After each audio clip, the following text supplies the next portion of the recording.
We are continuing with the same thing, जिसको हम कहते हैं कि 1 minute sir, I share the screen. Yes sir, yes sir. हाँ, यवन ने मेरे ख्याल से दिख रहा होगा ना सर, शेयर हो रहा है स्क्रीन। हाँ, अब आ गया जी, जी सर। आ गया सर। Thank you.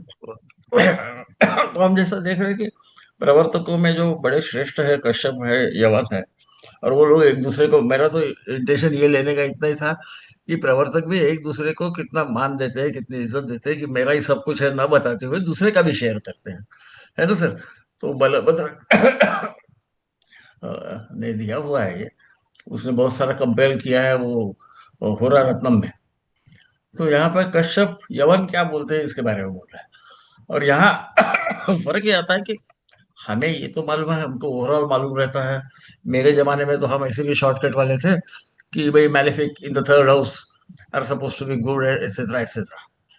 और फिर प्रश्न ये आता है कि क्या उनकी स्ट्रेंथ जैसी बदलती जाती है बिकॉज ऑफ ऑक्यूपेशन ऑफ राशि और नवोश और वॉट, तो क्या इसमें कुछ फर्क पड़ता है? यहाँ पर मैं स्पष्ट कर दूं कि सूर्य चंद्र में तो लॉजिक बहुत ज्यादा समझता है। आ, बुध और मंगल में कभी कभी लॉजिक समझने में तकलीफ होती है। मुझे जिस प्रकार से लगता है कि ये कारण होगा वो भी मैं बताने की कोशिश करूंगा, है ना। तो हम शुरू करते हैं कि तृतीय भाव में मंगल होगा तो क्या होता है। तो वो बोलते हैं वर राजा प्रधानश्च राजा मानो तो शास्त्रविद मृतको व्यर्थ नहीं चाहिए, वो सुखी बात कुमार का बहुवन्न पान संयुक्त सहजाश्रित एव च समृद्धो दंडनाथश्च बहुमय सहज गई। हमारे मंगल यदि तृतीय भाव में बैठा है, हम कई बार उससे वो क्या बोल रहे हैं भाई, नीच में है उच्च में है, तो हम समझ सकते हैं कि लग्न कौन सा होगा, तो बहुत कोई डिफिकल्ट है नहीं। लोग सब एस्ट्रोलॉजर होने से सभी को मालूम है। बहुत दिनों के बाद में प्रियम जी नजर आ रही है। जी तो सर। तो चलो से बेटी। तो इसका अर्थ है कि तृतीय भाव में स्थित जो भौम है, मंगल है, ये यदि उच्चस्थ होगा तो वो श्रेष्ठ राजा होता है। ऐसा भी हमने देखेंगे, यदि हम हिस्ट्री में भी जाएंगे तो कोई भी सेनापति, उनको नेता कहती है ऐसे भी मंगल को, तो सेनापति बहुत ज्यादा पावरफुल होने के बाद में कई बार वो राजा बन जाता है। हम एंशंट हिस्ट्री में जब जाएंगे वो हमारी रहे, रोमन रहे, कोई भी रहे, तो वहां पर आपको दिखेगा ऑब्वियसली, क्योंकि वो उच्च स्थान में है ना। इसका मतलब वो लग्नेश है ना, क्योंकि लग्न यदि वृश्चिक होगा तो ही 10वीं राशि आएगी थर्ड हाउस में। तो उच्चस्थ मंगल लग्नाधिपति होकर तृतीय भाव में जब बैठता है, या तो वो षष्ठेश रहता है। अब षष्ठ का और मंगल का संबंध सेनापति से आपको पता है कि षष्ठ भाव में षष्ठेश यदि मंगल होकर दशम भाव में बैठ जाए तो वो कमांडर इन चीफ होता है वगैरह, आपको मालूम है। शायद उससे इसका कुछ संबंध है। मुझे लगता है वो मेहनत भी बहुत कर सकता है, और वहां उच्चस्थ होने से शत्रुओं को अपने पराभूत कर सकता है, क्योंकि वहां से वो नैसर्गिक है कि षष्ठ भाव पे देखे हाँ, मंगल, है ना। मैं मेरे को जो समझ रहा हूँ वही बता रहा हूँ, कोई इसका एक्सप्लेनेशन दिया हुआ नहीं कश्यप ने भी। उन्होंने केवल क्या क्या योग है वो बताया है। और जैसे ये हम लोगों की आदत है, खासकर मेरी आदत है, कि कोई भी योग के पीछे कोई कारण है क्या ढूंढने की कोशिश करना, क्योंकि हमें जो मॉडल दिया जाता है वैसे हमारे पास चार्ट नहीं आते। है ना, कभी वो मंगल पे कोई दृष्टि होगी, कुछ नवमाश में कुछ होगा आदि, तो उसको उन्होंने अपने अपने ढंग से कंसिडर किया। फिर वो बोलते हैं स्वच्छ नवमाश में होने के बाद में क्या होता है, तो वो प्रधान होता है। यानी प्रधान के अर्थ बहुत सारे होते हैं, हम मिनिस्टर बोलते हैं एडवाइजर टू द किंग, मैं समझता हूँ उसको, अमात्य कहते थे उस जमाने में। इसका मतलब ये है कि उच्चस्थ के शक्ति से थोड़ी सी नीचे शक्ति उच्च नवमांश की मानी जा रही है। यदि नवमांश में उच्च है परंतु लग्न में, यानी लग्न कुंडली में यदि वो उच्चस्थ नहीं है, तो क्या होता है, तो इतना फर्क केवल पड़ता है, बहुत ज्यादा नहीं पड़ता, फर्क पड़ता है, ऐसा यवन का मानना है। जिसे कश्यप जब उनको कोट कर रहे हैं तो उनका भी मानना वैसा ही दिख रहा है। फिर यदि षडवर्ग में ज्यादा से ज्यादा शुभ वर्ग में होगा मंगल, तो क्या होगा? इसका मतलब ना तो वो उच्चस्थ होगा, ना तो वो नवमांश में उच्च होगा। हम समझ सकते हैं। तो वो उसको राजा से सम्मान मिलता है। देखिए, तृतीय भाव में मंगल जाता है ना, हर वक्त दशम पे ही दृष्टि पड़ती है आपको। मैंने बताने की जरूरत है, आप लोगों को सबको मालूम है। और नैसर्गिक है, दशम भाव जो है वो कहा भी गया है मान सम्मान का। तो राजा से वो सम्मानित होता है। अब यदि वो नीचस्थ होगा तो क्या होगा, ये एक कॉम्प्लेक्स है। ऐसा सोचे तो। क्योंकि नीचस्थ होने से मतलब वो कर्क लग्न में है, कर्क राशि में है।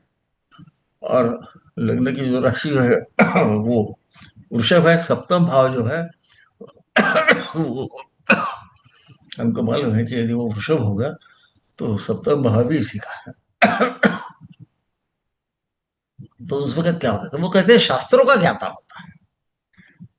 अब कई बार सॉरी, एक्सट्रीमली सॉरी, मुझे थोड़ी सी खांसी की तकलीफ होती है, तो कम हो गई है। सर को मालूम है, मैं हट करके बोलते रहता हूँ, आप लोग सहन भी करते हो मुझे, इसलिए। तो शास्त्र का ज्ञाता होने का क्या संबंध है और नीच होने का क्या संबंध? हमें सहसा ऐसा, हमें, मैं जब यंग था तब मैं ऐसा अब नहीं सोचता।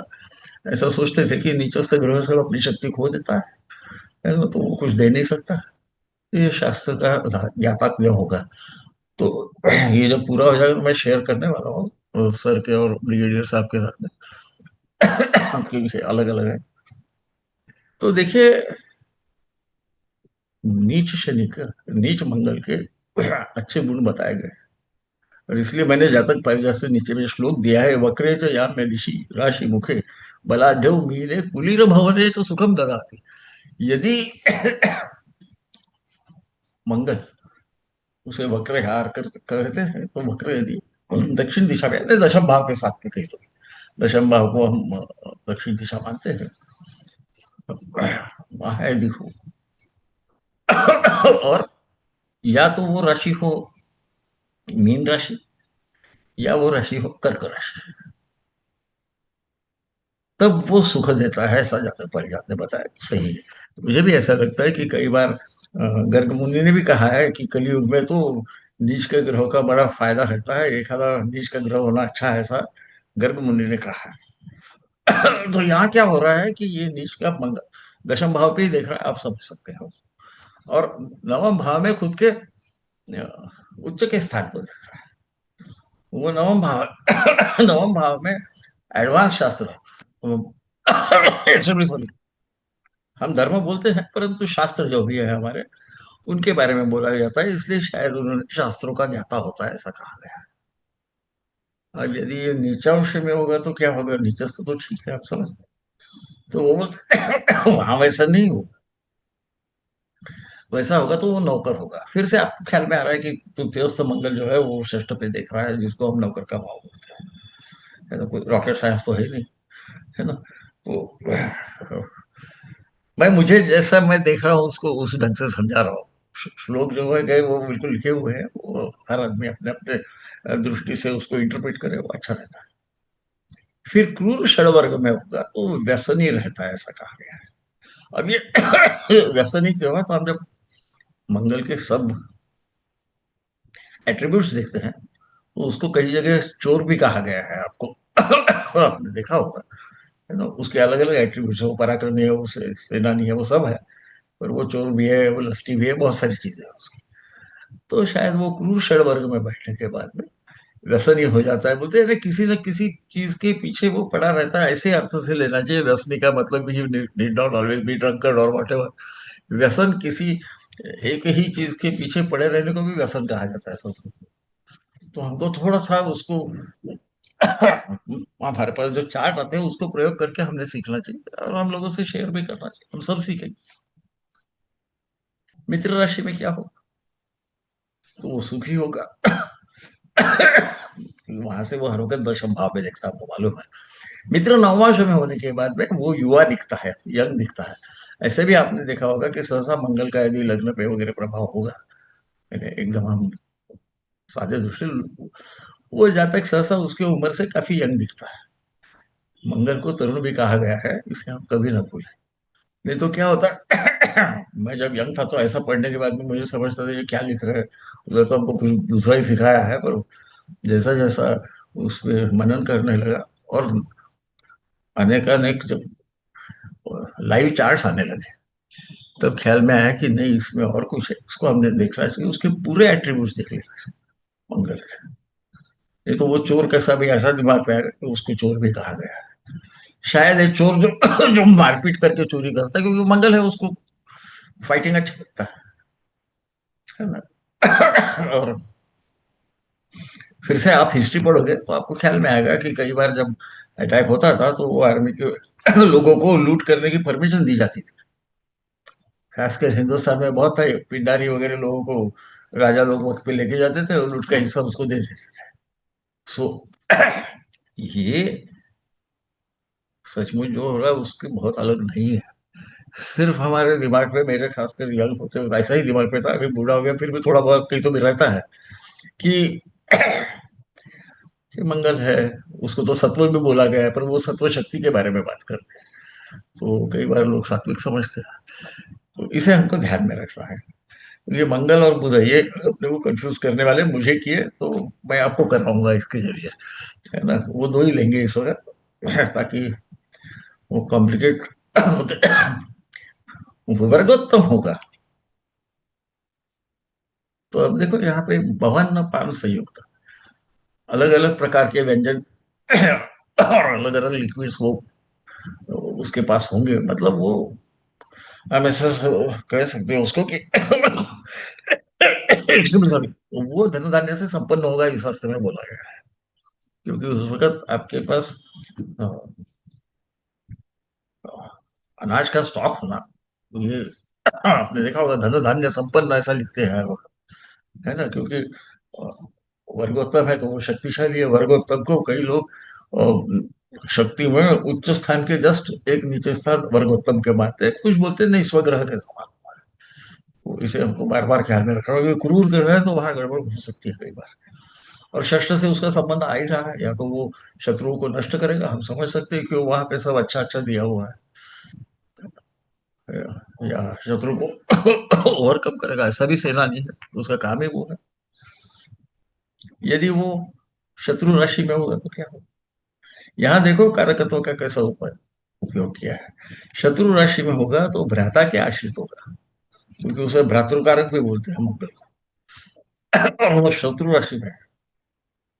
और इस वजह से उसका पराक्रम जो है वो भ्राताओं से मंगल यदि तृतीय भाव में होगा तो पराक्रम अपना कहाँ से दिखाएगा, किसके जरिए दिखाएगा, तो मंगल जिस भाव का अधिपति होगा वो भी दिखाएगा, और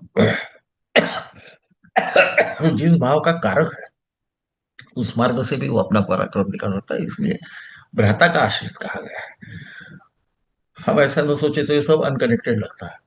देखिए पहले पढ़ने में बुध में तो मैं और ज्यादा परेशान हूँ, तो मैं आपको बताऊंगा।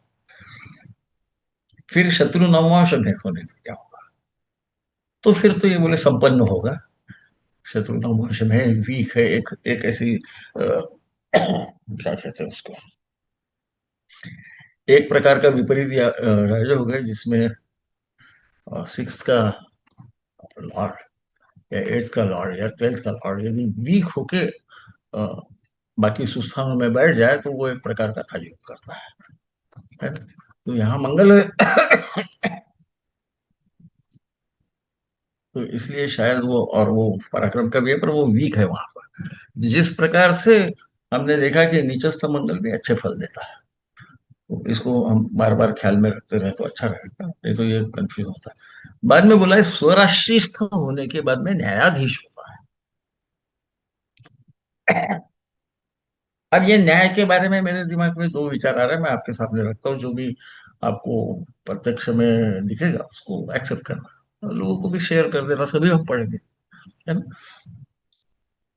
तो न्यायाधीश के दो अर्थ है हमारे यहाँ, तो केवल न्यायाधीश मतलब आजकल जज जो रिजल्ट डिक्लेयर कर देता है, पर एक जमाने में दंडाधिकारी भी वो होता था, है ना। तो दंड देने का अधिकार उसको प्राप्त होता है, क्योंकि वो खुद के राशि में बुरा तो करेगा नहीं, न्याय पूर्वक पूर्वक दंड करेगा, इस अर्थ से शायद बोला होगा, इसलिए उसको न्यायाधीश बोला। इसमें बहुत सारे कंफ्यूजन है। कुछ लोग ऐसा मानते हैं कि गुरु न्यायाधीश होता है, कुछ लोग शनि को भी मानते हैं। मैं इसलिए बता रहा हूँ कि कभी कभी मंगल के साथ शनि आ गया और ऐसा दिखा, तो वो वेदर टू, उसको हमने, उस परिणाम का श्रेय हमने किसको देना, शनि को या मंगल को, तो हमको सोचना पड़ेगा। और ये दोनों भी षष्ठ भाव के कारक है, जातक पारिजातानुसार। पराशर जी षष्ठ भाव का कारक मंगल को मानते हैं। देखो आपको बार बार कारक का उपयोग किया हुआ दिखेगा यहाँ, है ना। षष्ठ भाव जो है वो ऐसा भी, तृतीय भाव में वो बैठा है, वो षष्ठ पे तो देखेगा ही देखेगा। षष्ठ भाव लिटिगेशन का भी भाव है ना। तो इस प्रकार से मंगल का जो पूरा उन्होंने अलग अलग स्थिति में अलग अलग शक्ति होने के बाद और तृतीय में बैठने के बाद, और ये इरिस्पेक्टिव ऑफ हिज ओन भाव है, एक्सेप्ट ऑफ कोर्स जब नीचस्थ या उच्चस्थ बोलते तो हमको समझ जाता है वो कौन से भाव का मालिक है, जैसा हमने जब भी समझने की कोशिश की। अब इसके बाद में हम बुध क्या करते हैं। मेरे ख्याल से बुध का होने के बाद में मैं थोड़ा विश्राम लूंगा, क्योंकि अभी तक मेरा, आप समझ रहे हैं क्या हो रहा है, काफी कम हो गया फॉर्चुनेटली। यहाँ ज्यादा इंटरेस्टिंग ऐसा है कि कई बार एक ही शब्द के दो दो अर्थ निकल रहे हैं, तो कौन सा लेना ये हमको सोचना पड़ेगा। मुझे जो समझ में आ रहा हो तो मैं बताऊंगा, मैंने इसलिए उसके ट्रांसलेशन भी एक साइड में दे दिया है। वो बोलते हैं, खंडोत कंबुकी चैव कृतघ्न पाप तत्पर गोपालोगत सौहार्द बहु कामार्थ तापित कुंभकारोध निंद्यंच लोकद्विष्ट चरित्रवान चोरो बुधे भवे नित्यम जन्म लग्न तृतीय। जन्म लग्न से तृतीय भाव में यदि बुध विराजमान होते हैं तो वो क्या करते हैं। अब यहाँ देखिए, तृतीय भाव में बुध यदि उच्चस्थ होगा तो खंड यानी कोई ना कोई हिस्सा टूटा हुआ, इस अर्थ से है वो, तो जहाँ तक विकल या खंडित अंग वाला होता है, वो कौन सा खंडित अंग होगा, तो मुझे ऐसा लगता है कि ये उसका कंधा या गले के साइड में शायद कंधा या हाथ का प्रॉब्लम होगा, क्योंकि तृतीय भाव है। और वो इसलिए है कि आपको मालूम है कि वो छठवें राशि में बैठा है उच्चस्थ होने के बाद, है ना। अब हम कैलकुलेट करने लगे कि क्या हो रहा, तो वो करके लगना है मेरे ख्याल से, है ना। और चंद्र और बुध का थोड़ा बहुत, हम ऐसा तो नहीं बोलते कि शत्रुत्व है, पर बुध चंद्र को अपना शत्रु मानता है, और शायद उस अर्थ से लिया होगा, ये संभावना है। ऐसा तो वो अपने नवम भाव को देखता है जो उसकी नीचस्थ राशि है। और बुध को एक ही दृष्टि है, तो वहां हमको मंगल के समान सब जगह कहाँ कहाँ देख रहा, कुछ देखने की जरूरत नहीं पड़ती। तो वो खंडित अंग वाला रहता है। तो खंडित अंग क्यों, मुझे लगता है इस कारण से, और देखिए आपको मालूम है बुध त्रिदोष युक्त रोग देता है, मतलब जो हम क्या बोलते हैं उसको, क्रॉनिक डिसीजेस देता है। तो किसी का यदि खांदा या हाथ, उसमें कोई प्रॉब्लम आ गया हो, वो खंडित का मतलब टूटा होना चाहिए ऐसा नहीं, उसको विकल भी कहा जाता है। सो नॉट स्ट्रांग इनफ, इस प्रकार से हम उसको ले सकते हैं, है ना। तृतीय भाव में हम बुध को बैठे हैं, नैसर्गिक कुंडली में उन्हीं की राशि है, और उच्च स्तर पे बैठे हैं। तो ऐसे होगा, तो वो जो अपना दोष है, हम क्या बोलते हैं, क्रॉनिक डिसीजेस का, त्रिदोष युक्त, जो खत्म नहीं होता। आप देखेंगे जहां पर भी इसका संबंध आएगा मेडिकल एस्ट्रोलॉजी में, यदि बुध का संबंध आता होगा, तो आपको ख्याल में आएगा ये लंबा चलने वाला डिसीज है। ये जल्दी क्योर होने वाला नहीं रहता। इसका एक कारण ये भी है कि बुध जो है ना, ये पूरे अंग भर अपना काम करता है, इसलिए वो त्वचा है, उसका कारकत्व त्वचा है, त्वचा के बगैर हमारे अंग में हर जगह त्वचा है। तो शायद इसीलिए उन्होंने उसको विदोष युक्त बोला है। स्किन डिसीजेस, वो डॉक्टर्स होंगे हमारे इसमें, तो उनको मालूम है कि स्किन डिसीजेस क्योर नहीं होते, आप उनको सिर्फ सप्रेस रख सकते हो, है ना। और कोई बेचारे जिनको सोरियासिस वगैरह हो गया, उनको तो पता ही है क्या है ना। वो बुध है, तो वो त्वचा को कुछ ना कुछ कर सकता है, क्या करेगा हर वक्त, तो मुझे लगता है करेगा ही, ऐसा जरूरत नहीं है। ऐसा भी वो द्वादश का अधिपति हो गया, 12वें का स्वामी आके तृतीय भाव में बैठ गया, है ना, उच्चस्थ होने से। 3 4 5 6 कन्या राशि में उच्चस्थ हो जाता है। तो वो वहां कुछ न कुछ कमी लाएगा, इस अर्थ में शायद यवन जी ने कहा होगा। ये यवन यानी आयोनियन नहीं, इसे ख्याल में रखना। क्योंकि क्या हो गया, यवन नाम का और आयोनिया से संबंध आने से कई बार यवन का अर्थ हम ग्रीक लोग वगैरह से समझते हैं, पर वैसा नहीं है। भगवान कृष्ण के वक्त भी काल यवन वगैरह का उल्लेख है। तो वो मेरे ख्याल से क्षत्रिय और वैश्य इनके क्षत्रियो को वैश्य स्त्री से प्राप्त हुआ हुआ लड़का, ऐसा उसका वर्णन संस्कृत की डिक्शनरी आप देखोगे तो आपको मिल जाएगा। इसका मतलब उसमें शक्ति भी रहती और उसको व्यवहार ज्ञान भी रहता है। इस अर्थ से यवन शब्द को हमने लेना चाहिए, है ना? तो मैं थोड़ा शायद सब्जेक्ट से भटक गया हूँ, पर मुझे लगता है कि ये शेयर कर देना चाहिए। तो आगे आता है, क्या होता है, तो बोलते हैं ये सोच नवमांश है, खुद के उच्च नवमांश है, ऑब्वियसली इससे थोड़ा सा कम होगा। तो कंबुकी बोलते हैं। अब कंबुकी का क्या है, ये इसके दो अर्थ निकलते हैं। कंबुकी ऐसा शब्द तो डायरेक्ट मिलता नहीं है पूरी डिक्शनरी, कम से कम मुझे नहीं मिला, किसी को मिला तो उसका अर्थ दे दे। तो कंबु का बोलते हैं, कंबर इव कायाति शोभते प्रकाशते वा कंबस ऐसा इसको बोलते हैं। अपना कॉन्च शेल रहता है ना, शंख जिसको हम बोलते हैं, उसको बोला जाता है इस प्रकार से, अच्छा दिखने वाला वगैरह, ये भी एक अर्थ होता है। और दूसरा अर्थ कंबु का यदि लिया हमने, कंबु का के जगह, तो नीच, ऐसा अर्थ होता है। कभी कभी उसका अर्थ पराक्रमी भी हो सकता है। इसलिए मैंने दोनों दिया है। हिंदी ट्रांसलेशन में वहां पराक्रमी लिखा है, पर ये नीच होने की भी संभावना रहती है, इसे हम अ, भूल नहीं सकते।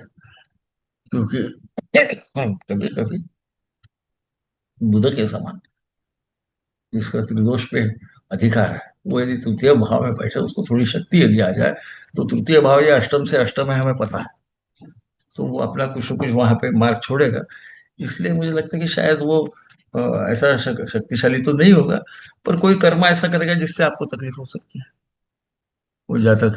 इसलिए मैंने दोनों भी अर्थ दिए हैं, पराक्रमी भी दिया है और नीच भी दिया है। क्योंकि हिंदी टीका में पराक्रमी लिखा है, ये भी मैं पहले ही बता दूं। और उसके दोनों अर्थ मैंने दिए, कम्बु का कर्म, कम्बेली वगैरह।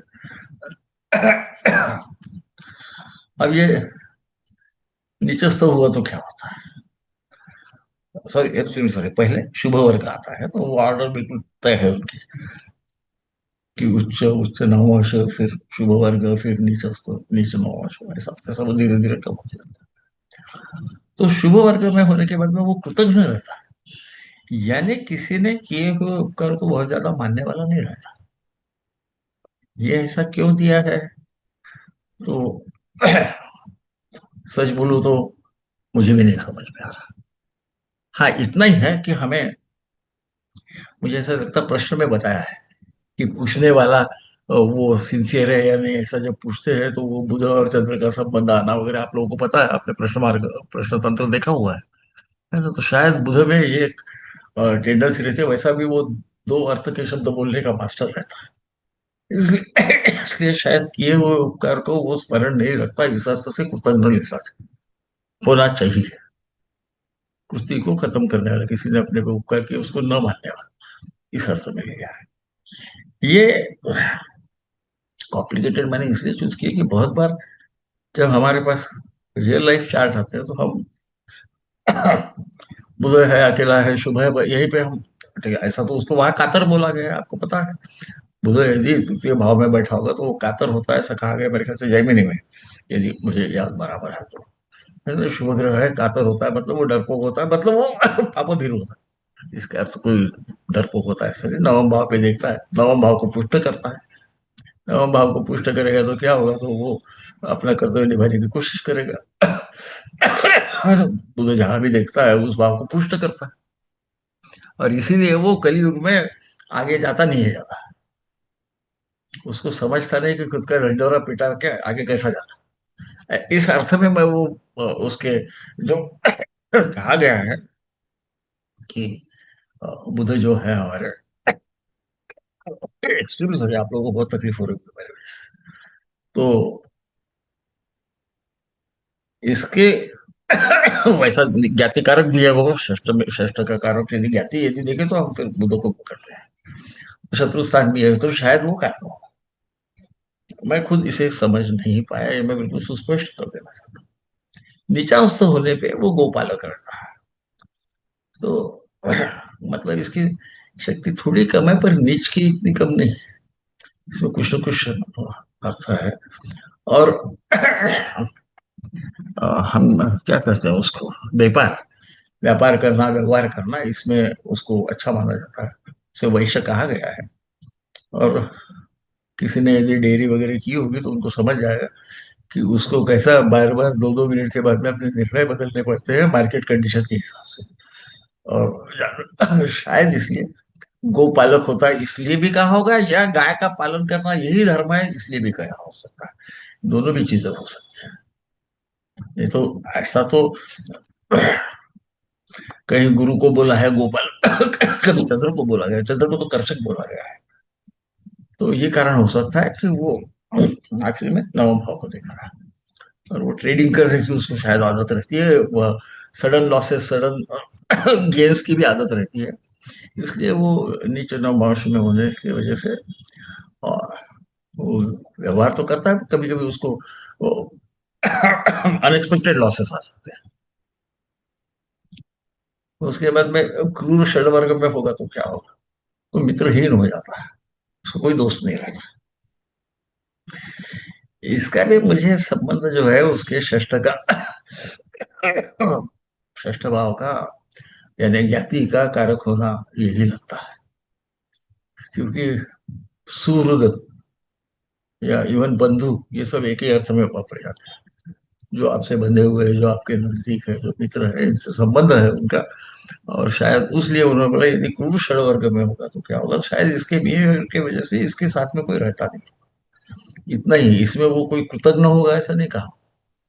क्योंकि मित्रहीन होने के अनेक कारण है, आप कृतज्ञ होगे तो आपके साथ कौन रहेगा, कोई नहीं टिकेगा, है ना। पर शायद ही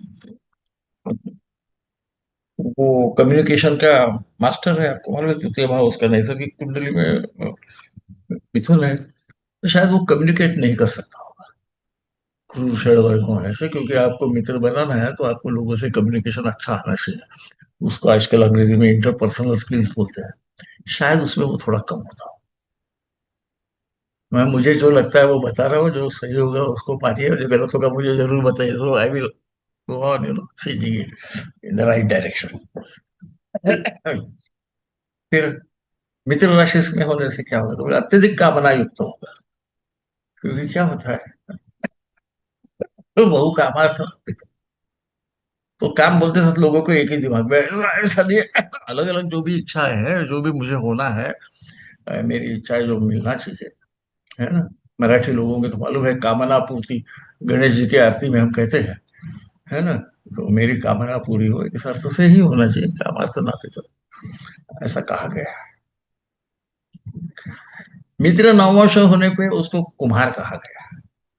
अब प्रश्न आता है कुम्हार कहाँ से आ गया, है ना। कुम्हार को हमको ब्रॉडर पर्सपेक्टिव में लेना है। बुध का एक एट्रीब्यूट शिल्प है। शिल्प यानी हाथों से कोई चीज बदलना, उसको चेंज करना। इवन हम स्टैचू वगैरह जो है उसको हम सहसा देखते हैं, कम से कम यंग था तो मैं देखता था कि उसको विनस से जोड़ता था, पर वैसा नहीं है, वो बुध से संबंध आता है। किसी भी चीज का फॉर्म बदलना, उसको वो जो भी स्थिति में है उससे उसको ज्यादा मूल्यवान करना और उसका व्यवसाय करना, इसके लिए उसको कुम्हार कहा गया। क्योंकि उस जमाने में सहसा कुम्हार रहते थे या कर्षक रहते, यानी वो अपने कारपेंटर्स वगैरह, वास्तुशास्त्र में आपने देखा होगा, है ना। तो वो सब बुध बुध के अंडर आते हैं। और मैंने वास्तुशास्त्र का उल्लेख किया है, उसमें मुझे बहुत समझता है, समझ समझे थोड़ा थोड़ा मालूम रहता है, और वो मैं आपसे शेयर करता हूँ।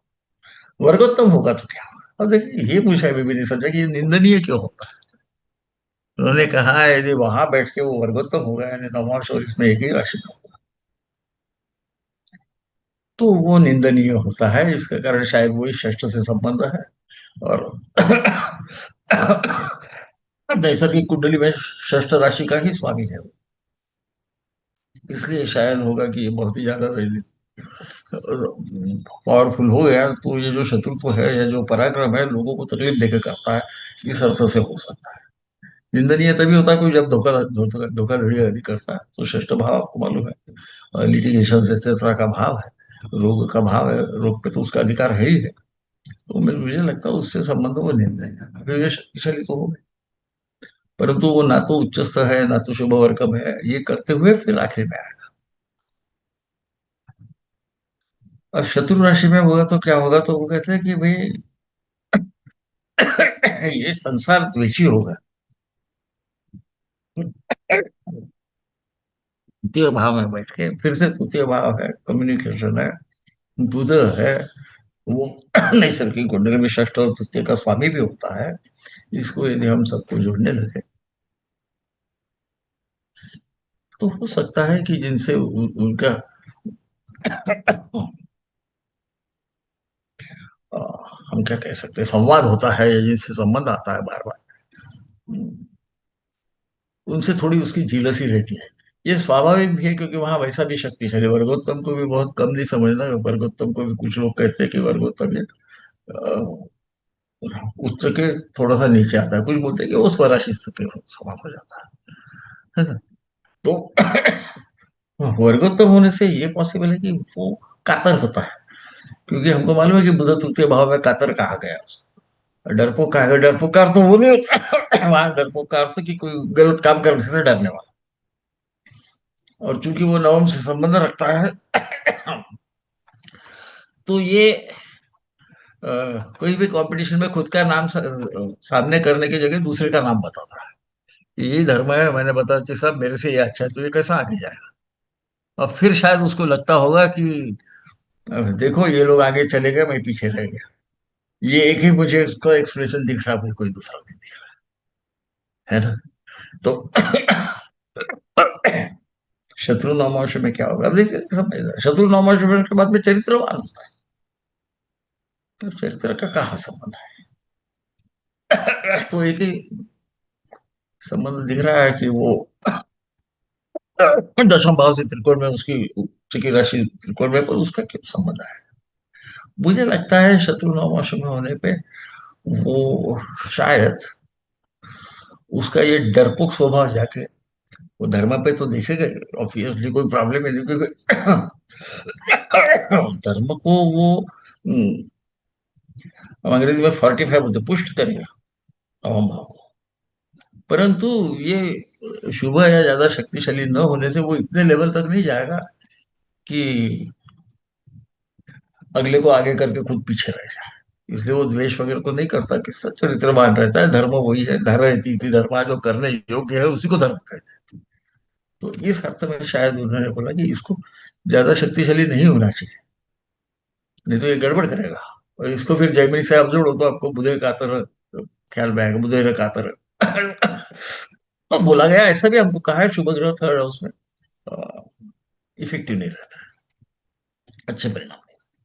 तो अच्छे परिणाम नहीं देते, अच्छे देते ही हैं। भाई बहनों से वगैरह तो संबंध अच्छे होंगे, है ना। तीसरे भाव में बैठा है, पर वो आगे नवम भाव पे देख रहा है। कई बार हमें कौन से भाव पे देख रहा है इसको बहुत ध्यान रखते रहना पड़ेगा, है ना। और स्वराशिस्त होने पे क्या हो, ये चोर होता है। अब ये चोर क्यों होता है, ये तो मैं बिल्कुल प्रामाणिकता से कहता हूँ, मेरे दिमाग के बाहर, एक्सेप्ट कि बुध में बोलते वक्त लोगों को अलग अलग ढंग से एक ही शब्द के दो अर्थ वगैरह के शब्द और थोड़ा फ्रिवोलस होना रहता है उसका। ये अर्थ हो सकता है, या वो षष्ठ का नैसर्गिक कुंडली में षष्ठ होने से होता होगा। हाँ, और इसके बारे में मुझे ऐसा लगता है कि प्रदीप सर या ब्रिगेडियर साहब ज्यादा अच्छा समझा सकेगी इसका लॉजिक, मुझे नहीं समझा था। वो चोर क्यों होता है, हाँ वो गड़बड़ करता है अगले से झूठ वगैरह अब बोलता है, मेरे वो को तो क्यों आपने बता पहले। रहे हो? सर, सर, मेरे को क्यों बता रहे? सर ऐसा है कि हमें नहीं समझे तो हमने तो प्रामाणिकता से कबूल करना चाहिए सर, नहीं ना नहीं सर। सर, अगर आपको नहीं पता तो सर हमको तो बिल्कुल ही नहीं पता नहीं होगा। नहीं, ऐसा ऐसा कुछ है, वो क्या होता है कई बार कुछ पढ़ा रहता ना, वो ख्याल में आ जाता है बीच में। मैं वो प्रश्न तंत्र से जोड़ रहा हूँ उसको, कि उसका संबंध थोड़ा सा डिसेप्टिव वगैरह नेचर रहता है। ये तो जी हमें जी मालूम जी। है, पर स्वराष्ट्र तो होने से क्यों होता है? क्योंकि जी वो स्वराष्ट्री में होगा, या तो मिथुन में होगा, या तो कन्या में होगा। अच्छा, कन्या में होगा तो वैसा भी उच्चस्थ होगा, तो विकल या खंडित अंग वाला होगा, है ना? जी जी जी जी। हाँ, मैं ये सोच रहा हूँ कि भाई इसका कारण क्या है। तो ये विकल या खंडित अंग का संबंध उसके सोचने से तो नहीं है मालूम, कि भाई खंडित अंग, हम तो फिजिकल अंग देख रहे हैं, उन्होंने शायद और एक दूसरी चीज उसका पार्ट निकाला होगा कि खंडित अंग नहीं। ये यदि कन्या राशि में रहे तो ऐसा होता है, तो शायद वो मिथुन राशि में रहने से ऐसा करता है। कि इसको टेस्ट करके देखना चाहिए सर। मुझे मालूम है कि हमारे ये सब इसमें कहीं स्टूडेंट्स संधि तो नहीं अपने गलत कर रहे सर, चौरों की? चौरो बोला है, हाँ, उदय भावे ने। चौरों की संधि तो नहीं गलत कर रहे इसमें, कहीं च अलग हो? हाँ, और ऐसा हाँ, हो च सकता है, अलग हो। या चोरों का साथीदार हो सकता है, ऐसा भी हो सकता है, पर राहुल नहीं हाँ आया ना, नहीं तो फिर हम उसको हाँ, क्योंकि बहुत शातिर तो होता है, चुना लेता है। हाँ, बहुत ऐसा शातिर तो। तो होता है, इसमें कोई दो हाँ, राय नहीं। इसलिए बस वही मुझे अभी भी नहीं समझ में आया। तो मुझे हम्म। मालूम है आप में से कोई ना कोई उसको ढूंढ के निकालेगा, और अब कृपया मुझसे फंसाया, शेयर कीजिए, ताकि मैं। अब सर ये फंसाया आपने तो निकालना तो पड़ेगा ही, कहीं ना कहीं तो ढूंढना बिल्कुल सर, पड़ेगा। निकाल, मैं भी, अच्छा हुआ आपने बोला। मैं उसको और देखता हूँ, शब्द कल्पद्रुम वगैरह में कुछ ना कुछ शायद मिल जाएगा, कि चोर और चौर में कोई फर्क तो नहीं आ रहा है ना सर? क्योंकि वो सप्तमी वगैरह में तो और अर्थ बदल जाएगा। चोरों का मित्र इस अर्थ से भी हो सकता है। तो ये अच्छा बोला यार आपने, इसको ढूंढना पड़ेगा। I think we should go deeper into this. मैं पहले भी बोला कि मुझे बुध में ही गड़बड़ होती है, उससे काफी चीजें तो समझ जाती है, पर ये चौरों क्यों बोला, ये अभी भी क्या कह सकते हैं, ये गूढ़ है। और वो च्यवन और कश्यप ऋषि को मालूम है कि उन्होंने क्यों बोला।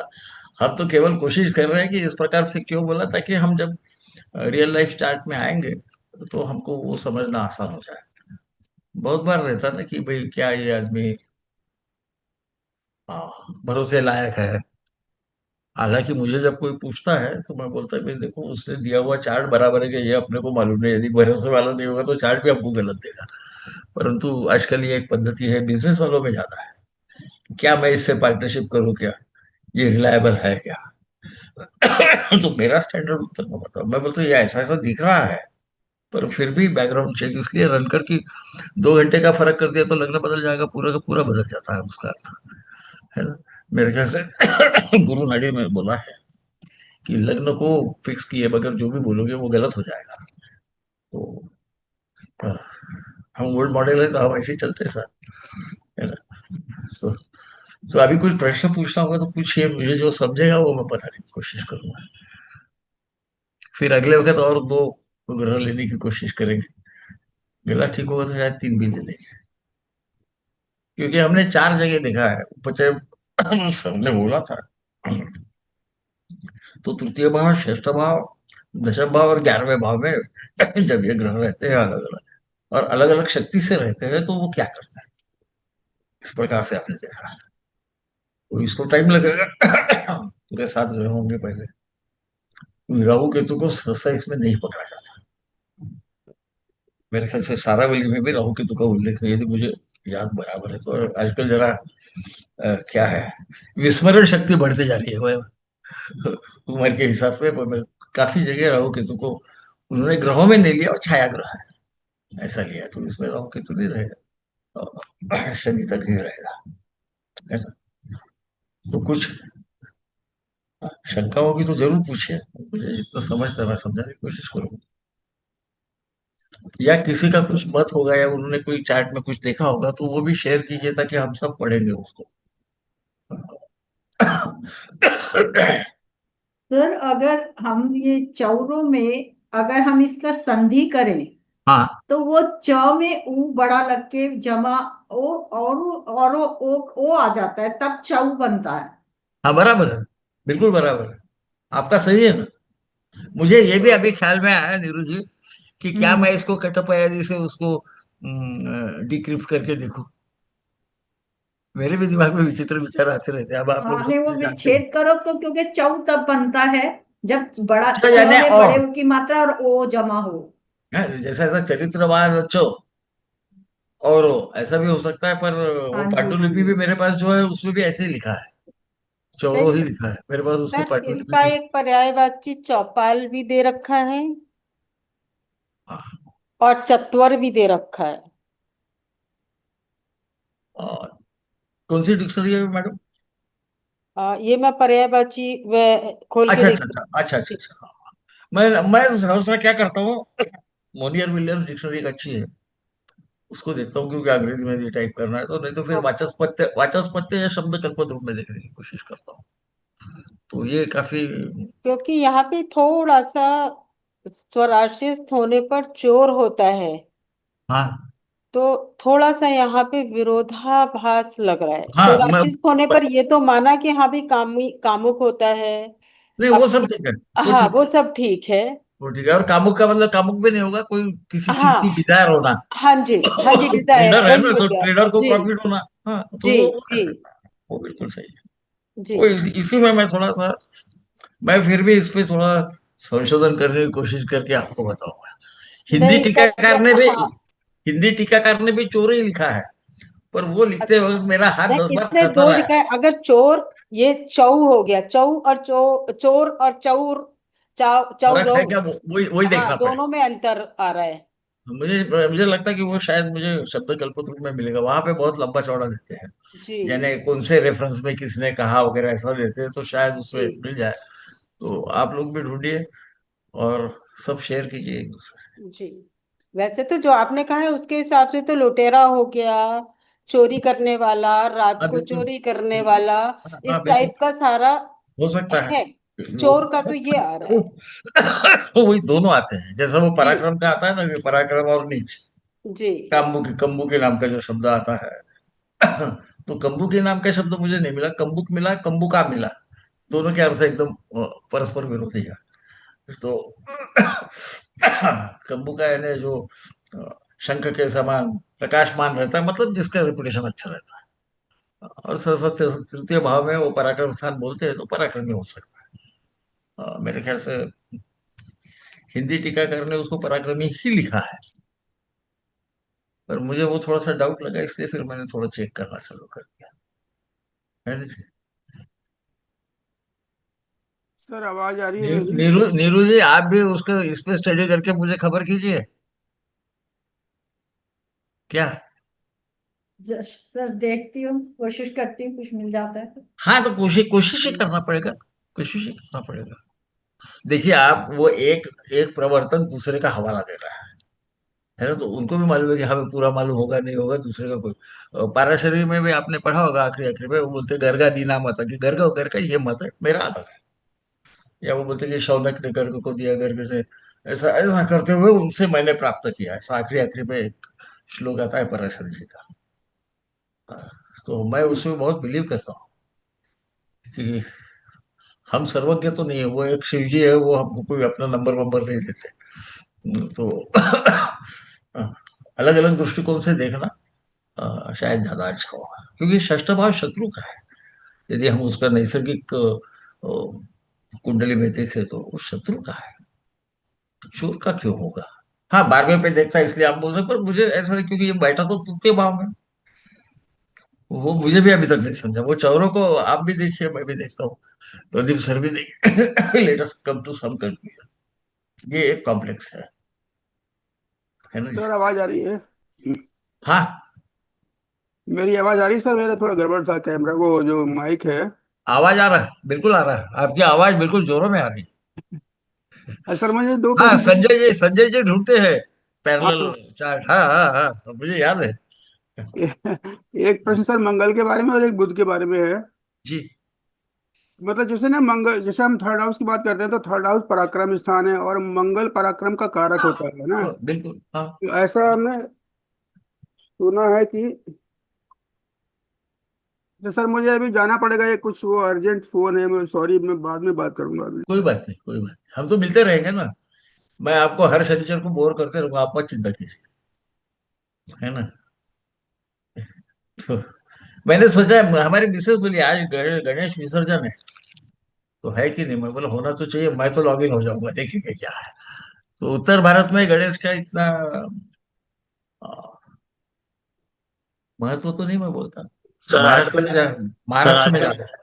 सर आजकल फैशन हो गया है, हर त्योहार मनाया जाता है वहाँ। हाँ बिल्कुल।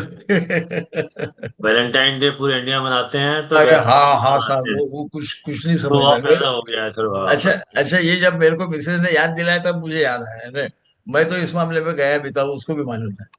बोलते आपको कुछ याद नहीं रहता। मैं बोला भगवान ने सब दिन सरीखे बनाए हैं तो कोई फर्क नहीं पड़ता। तो हमारी मिसेज चिढ़ते रहती है।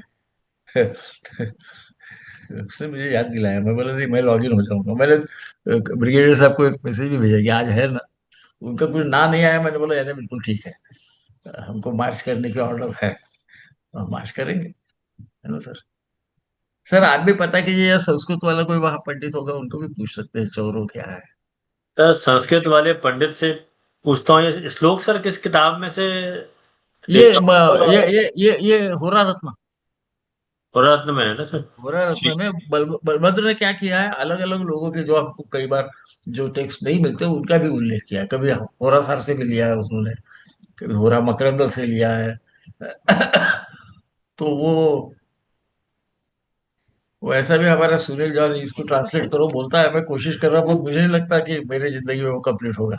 वो बहुत कॉम्प्लेक्स है। सेकंड पार्ट इंग्लिश में ट्रांसलेट नहीं हुआ। फर्स्ट पार्ट सत्यानंद सर ने किया। सेकंड पार्ट जो है वो हिंदी में तो है, पर अंग्रेजी में नहीं है। क्योंकि संस्कृत का विद्वान अगर ट्रांसलेट करेगा तो एक जगह हम लोग फंसे थे जातक पारिजात में। हमारे वो सर मेरे ख्याल से सर मिश्रा सर से कानपुर पूछता हूँ। वाले, वो अपने अपने जो चिंतक जी, रमेश चिंतक जी से पूजा बात। वगैरह में करते हैं, हाँ वो प्रेमेंद्र, हाँ, हाँ प्रवीण, हाँ प्रवीण से उनको पूछता शायद हूँ। मालूम होगा, उनको शायद हम्म। मालूम होगा। उसे जातक पारिजात में एक शब्द आया चंद्रारम। हाँ उसका अनुवाद कुछ जगह पे जो संस्कृत विद्वान उन्होंने किया चंद्र का आरंभ, चंद्रारंभ का मतलब ये निकल के आता है। और ये ज्योतिष के विद्वान थे, उन्होंने कहा चंद्रमा और आरंभ मीन्स चंद्रमा और मंगल, कि हाँ, मंगल का आर यानी मंगल, पर्यायवाची आरंभ है। बराबर। हाँ बराबर है। तो शायद ये कहीं वर्ड का कहीं या तो प्रिंटिंग एरर है उसमें, किताब में जो भी आपने नहीं दिखाया मैं हो। नहीं, वो तो उनकी किताब तो मैंने देखी है, पर मेरे पास एक उसकी पांडुलिपि भी है।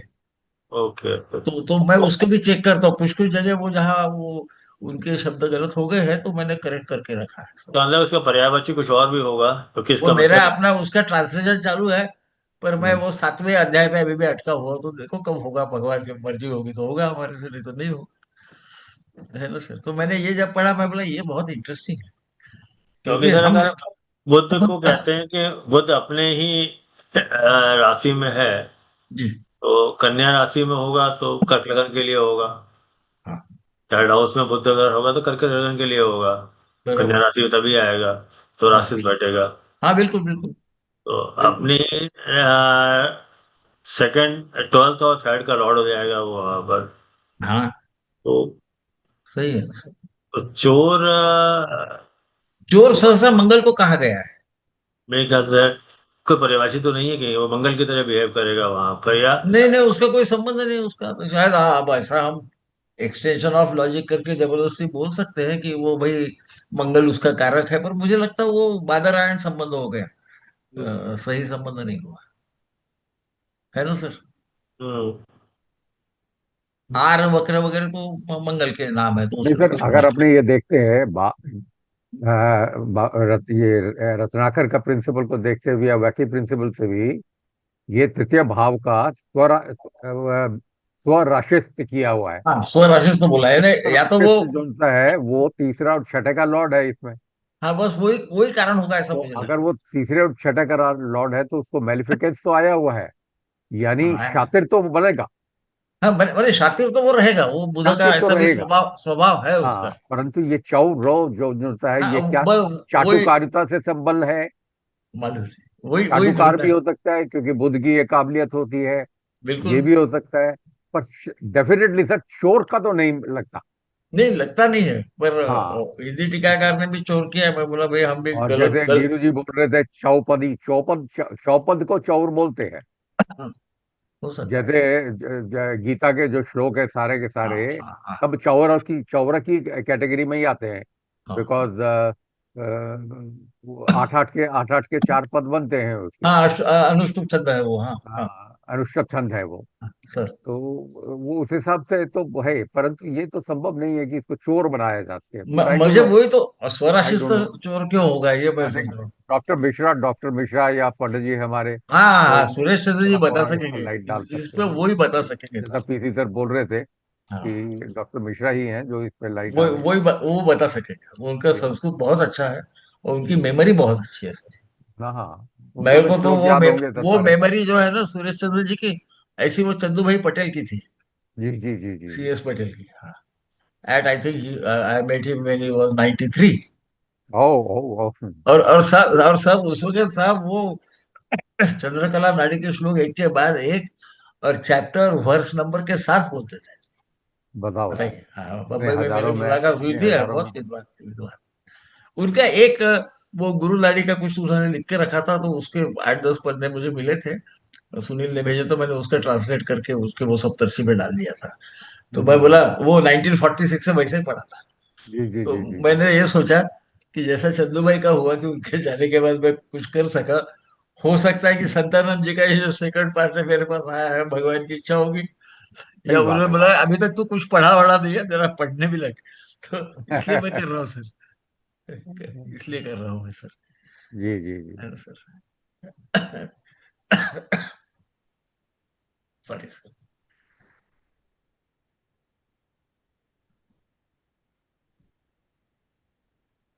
मेरे ख्याल से मैं अमरकोश में भी देखूंगा, शायद वहां मिल जाएगा।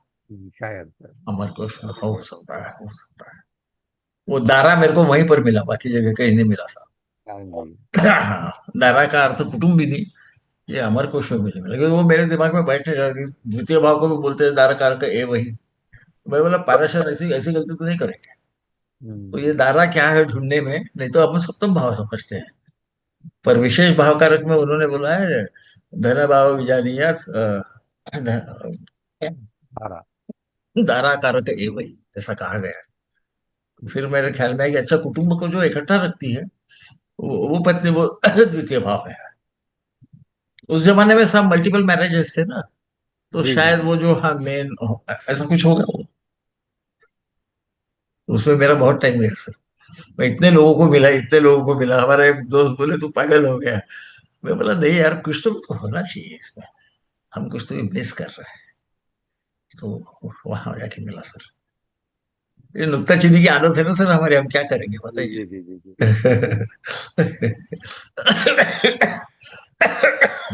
जी। सॉरी, जी खांसी कब जाएगी मालूम नहीं। हाँ, पर जल्दी अभी जाएगा, काफी, टाइम लगा था इतना, काफी टाइम। अभी काफी ठीक है। पहले से तो बहुत अच्छा है। देखिए सर, देखिए। हाँ जी सर, अभी पूछ सकते हैं सर क्वेश्चन? जी, मेरा कॉल बिल्कुल। कंप्लीट। सर एक तो मंगल के बारे में ऐसे सुना था ना कि ये थर्ड हाउस पराक्रम स्थान है और मंगल पराक्रम का कारक है ना। तो मैंने ऐसा सुना था या पढ़ा था कि थर्ड हाउस में मंगल होता है तो ऐसे व्यक्ति अति पराक्रमी होता है, उसको कोई दबा नहीं सकता है, हाँ, ऐसा। इसीलिए वो आया ना, वर राजा, सबसे वर, श्रेष्ठ श्रेष्ठ राजा रहता है। अच्छा देखिए। उसका यही मतलब है? हाँ हाँ, वर राजा है ना, श्रेष्ठ राजा है, राजाओं में मतलब राजाधिराज आप समझिए, जो भी अपने को हाँ। उच्च में यदि होगा तो, उच्चस्थ होगा तो। अच्छा अच्छा अच्छा, ठीक है। हाँ हाँ, वर अच्छा सर, राजा। बुध के बारे में भी एक क्वेश्चन था। हाँ बुध का मुझे याद नहीं आ रहा, या तो डॉक्टर बीवी रमन की बुक में था या फिर फल दीपिका में पढ़ा था कि थर्ड हाउस में बुध होता है तो ऐसा व्यक्ति धैर्यहीन होता है, बिल्कुल पेशेंस नहीं हाँ, होता वही है। वही मैं बोल रहा था, कातर होता है ना, डरपोक होता है, ऐसा कहा गया है। नहीं, इसमें कहीं मेंशन है ऐसा? तो जो मेरे ख्याल ये से आप, जैमिनी जैमिनी सूत्र में है, आपने जैमिनी पढ़ा ही होगा। तो अच्छा कातर होता है, हाँ, अच्छा। बुध को, क्योंकि वहां सौम्य ग्रह है ना साहब। हाँ हाँ। तो सौम्य ग्रह इसलिए हम तृतीय भाव में अच्छा नहीं मानते, है ना, हमको ऐसा पता है। तो उसका कारण वो नहीं है कि वो थर्ड में है, वो नवम पे देख रहा है। अच्छा अच्छा अच्छा तो अच्छा। यदि आप बोलोगे मेरे से ये ज्यादा अच्छा है, तो आपको कौन ऊपर बढ़ाएगा बताइए। हाँ। है ना। जैसा, जाने दो, वो एक, पॉलिटिक्स की बात नहीं करता, पर जी, अटल जी का नाम आडवाणी जी ने सामने किया था पहले, आपको याद ही नहीं होगा। है ना, है ना, है ना। अटल जी ने क्या किया था? अटल जी का नाम आडवाणी जी ने सामने किया, प्राइम मिनिस्टर का जब हुआ कि हाँ। कौन होगा करके, तो आडवाणी जी ने बोला कि इनको करिए। है ना। अच्छा। हाँ, तो वो बाद में प्राइम मिनिस्टर नहीं बन सके। आपको याद होगा तो सेकंड इसमें वो तो हाँ यानी वो दोनों भी श्रद्धेय है मेरे लिए, इसमें कोई शक नहीं जी जी है। अटल जी की भाषा क्या बोलना, मैंने कोई सवाल ही नहीं आता। परंतु ये उदाहरण मुझे याद आया तो मैंने आपको बता दिया। जी सर। तो कातर और धैर्यहीन ऑलमोस्ट एक ही है माना जाएगा। हाँ, शुभ शुभ ग्रह जब नवम भाव पे देखता है वो धर्म को अपहोल्ड करने को देता है ना, वो भाव पुष्ट हो जाता है। अब धर्म भाव बोलता है कि भाई यदि कोई दूसरा योग्य है तो उसका नाम बताना चाहिए, वही धर्म है। तो ऐसा करेगा तो ये कलयुग में आगे कैसे जाएगा? हाँ जी। है ना, मेरे जगह उसको प्रमोट करो आप बोलते रहो, आप कभी प्रमोट नहीं होने वाले, है ना सर? हाँ।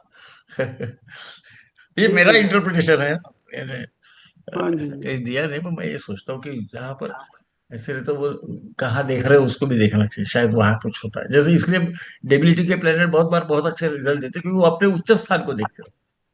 हम्म वो रिजल्ट जो है वो उच्च स्थान में देते रहते हम्म हैं। इसलिए वो श्लोक दिया है ना उसमें कि दशम भाव में यदि होगा, मतलब या में दिशी बोला, मतलब दशम भाव हम्म। डेबिलिटी का मंगल, तो उससे क्या अच्छा योग होना वगैरह सब कहा गया है ना सर? सॉरी। जी सर। पर संजय जी आप भी इसका स्टडी किया, आपको आदत है, वो आप ढूंढते हो कहीं ना कहीं से, मैंने देखा। वो भिखारी वाला आपने देखा था ना, है ना सूर्य का? हाँ हाँ, फिर मेरे को याद रहता है सब ऐसे। हाँ। कम हुई पर इतनी कम नहीं हुई भाई, इतनी कम नहीं हुई। उसका सूर्य जो ना उसको षटबल में भी बहुत वीक था, बहुत ज्यादा हाँ वीक था सूर्य। हाँ, वो होता है ऐसा। हम्म, नहीं, इसीलिए अपन इसको लिए है कि ये अलग कुछ भी हमको दृष्टिकोण दे रहा है। जी सहसा हम यंग थे क्या, अभी भी हम खुद को यंग ही समझते हैं, मैच्योर नहीं हुए, पर फिर भी कि भाई शुभ ग्रह वहां अच्छे नहीं, पाप ग्रह वहां अच्छे, खत्म था। पर प्रश्न ये था कि क्या उसकी शक्ति कम होगी ज्यादा होगी तो उसके परिणाम नहीं बदलेंगे? बिल्कुल बदलेंगे। है ना? हाँ। तो यहाँ पे मुझे वो मिला कि 12 अलग अलग स्टेज की स्ट्रेंथ से जब वो किसी भाव में रहते तो वो क्या करते हैं। तो हम्म मैंने सोचा कि आप लोग ऑलरेडी उस स्टेज पे हो कि बाकी तो हमने पढ़ ही लिया है, तो थोड़ा और हमारे नॉलेज को एक्सपांड करने की कोशिश करते हैं, है ना जी? जी। हम्म।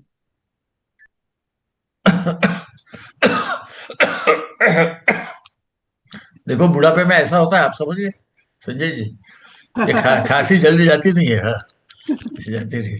हमारे वक्त बूढ़ा आ रहा कैसा समझ लेगा, तो कोई खांसी खांसते हुए आ रहा है, बोले कोई बूढ़ा आ रहा है करके, तो अब मेरे हालत वो है। हाँ ठीक है। चलो, ओके। ठीक ठीक सर। है सर, प्रणाम सर आप। नमस्ते सर। नमस्ते सर। नमस्ते सर। नमस्ते जी, नमस्ते। सर नमस्ते सर। नमस्कार सर। नमस्ते सर, थैंक यू सर। नमस्ते, नमस्ते, माफी।